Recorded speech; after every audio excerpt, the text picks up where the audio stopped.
ဘယ်တဲ့ရမပိုင်ခင်အရှုံးကာပါထောင်းတဲ့ထဲမှာကျွန်တော်အကြိုက်ဆုံးတစ်ပုတ်ကိုဒီနေ့မှာကျွန်တော်တူတူနားထောင်သွားမှာဖြစ်ပါတယ်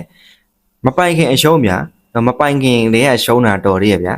တချို့ဆိုလို့ရှိရင်ဒါပိုင်ပြီးတော့မှရှုံးရတာပို့ပြီးတော့မှနာကျင်ရမယ်လို့ထင်တယ်ဗျာထားပါတော့ကျွန်တော်တချင်းပဲနားထောင်ကြည့်လိုက်ရအောင်ဗျာလက်စကူ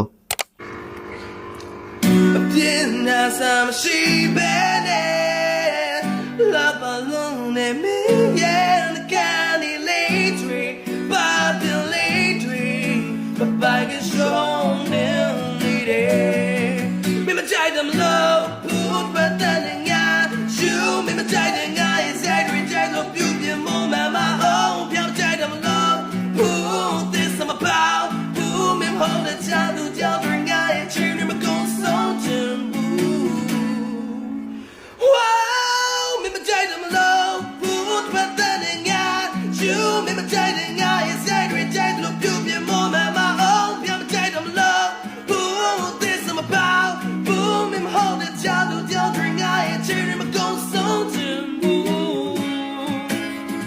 ရှိုးဘယ်လောက်ထိ file လဲဆိုတော့အားလုံးမြင်တွေ့ရတဲ့အတိုင်းပဲတော်လေးကို file ပါတယ်ဒါမွေးဗီဒီယိုလေးကိုတော့ဒါ TikTok မှာရှိနေကျွန်တော် mention ခေါ်ထားပေးတယ်အဲ့ဒီထဲမှာဝင်ရောက်နားဆင်အားပေးလို့ရပါတယ်ဗျအဲ့တော့အားလုံးပဲအဆုံးထိကြည့်ပြီးကျေးဇူးများကြီးတင်ပါတယ်နောက်ဗီဒီယိုတွေမှာကျွန်တော်တို့ပြန်တွေ့ပါအောင်ဗျအားလုံးပဲအဆင်ပြေကြပါစေဗျ